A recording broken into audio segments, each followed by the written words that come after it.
On sait qu'il y a à peu près 80% du budget à la frontière qui est alloué à la militarisation, au financement de la présence policière, des barbelés, des drones, etc. Et il y a 20% qui est alloué à un socle humanitaire qui est complètement insuffisant, où il n'y a même pas d'hébergement qui sont proposés à Calais pour les personnes.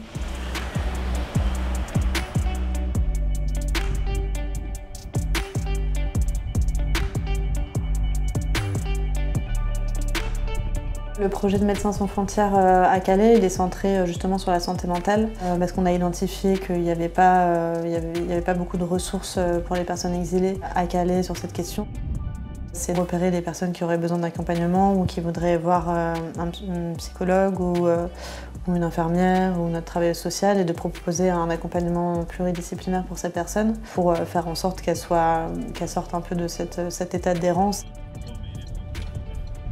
Les personnes que j'ai rencontrées pour le moment, il y a beaucoup d'anxiété en lien avec leurs conditions de vie, avec ce qu'ils ont vécu dans leur parcours de vie, avec leurs projets d'avenir. Et puis beaucoup aussi de personnes qui ont vécu des traumatismes psychiques et du coup qui vont avoir des syndromes post-traumatiques avec un syndrome de répétition, des reviviscences, des flashbacks, des cauchemars, etc. Alors les stratégies un peu que je peux utiliser avec ces personnes, ça va vraiment dépendre de la problématique. Ça peut être des exercices de relaxation, de détente, d'ancrage dans le moment présent quand il y a beaucoup de rumination, etc.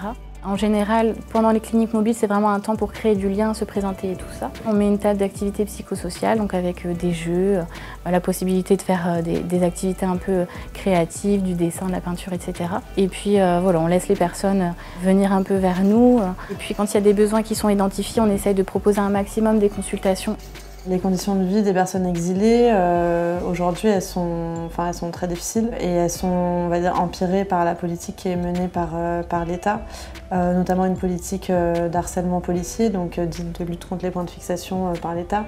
C'est-à-dire qu'il y a des convois d'expulsion qui sont envoyés sur chaque lieu de vie toutes les 24 à 48 heures, qui demandent aux personnes de se déplacer. Et à cette occasion, il y a des saisies de matériel, d'effets personnels, mais aussi des tentes et des couvertures des personnes. Les campements sur lesquels survivent les personnes, il y a très peu de services qui y sont accessibles. Donc, ce qui fait que c'est des campements très insalubres. Donc, il peut y avoir certaines maladies qui se développent, comme la gale par exemple. Il y a aussi des cailloux qui ont été installés dans différentes zones de Calais pour empêcher à la fois les personnes exilées de s'installer et aussi des camions, des associations d'accéder aux zones de distribution. C'est aussi des arrêtés préfectoraux qui sont publiés par les préfectures qui interdisaient la distribution de nourriture et d'eau dans certaines zones du centre-ville de Calais. Ce qui fait que si une association distribuait de l'eau ou de la nourriture, les bénévoles ou salariés pouvaient recevoir des amendes.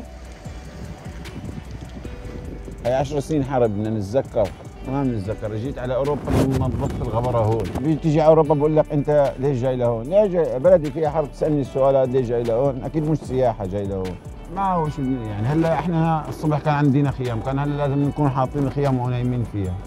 اجوا اخذوا لنا اياها لا رحمه ولا رحمك اذا انت اجرك مقطوعه. وانا صار لي شهر ما بحق لي اخذ بطانيه ولا بيجيبوا لنا المنظمات بيجيبوا لنا حطب وهن بيجيبوا يطفوا لنا النار واحنا قاعدين كبوا المي علينا.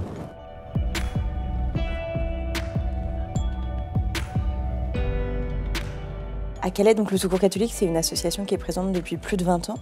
Et aujourd'hui, ce que l'on fait, c'est qu'on gère le seul accueil de jour qui est ouvert la journée pour les personnes exilées.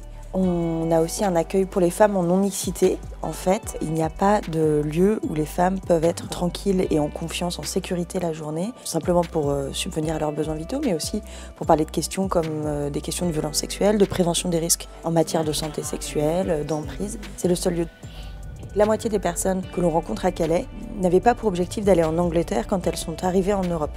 L'Angleterre est un choix vraiment par défaut, parce qu'elles considèrent qu'elles n'ont pas été accueillies dans les différents pays européens traversés. Il y a un quart des personnes qui, de toute façon, souhaitaient aller au Royaume-Uni dès leur arrivée en Europe, principalement parce qu'ils y ont des proches.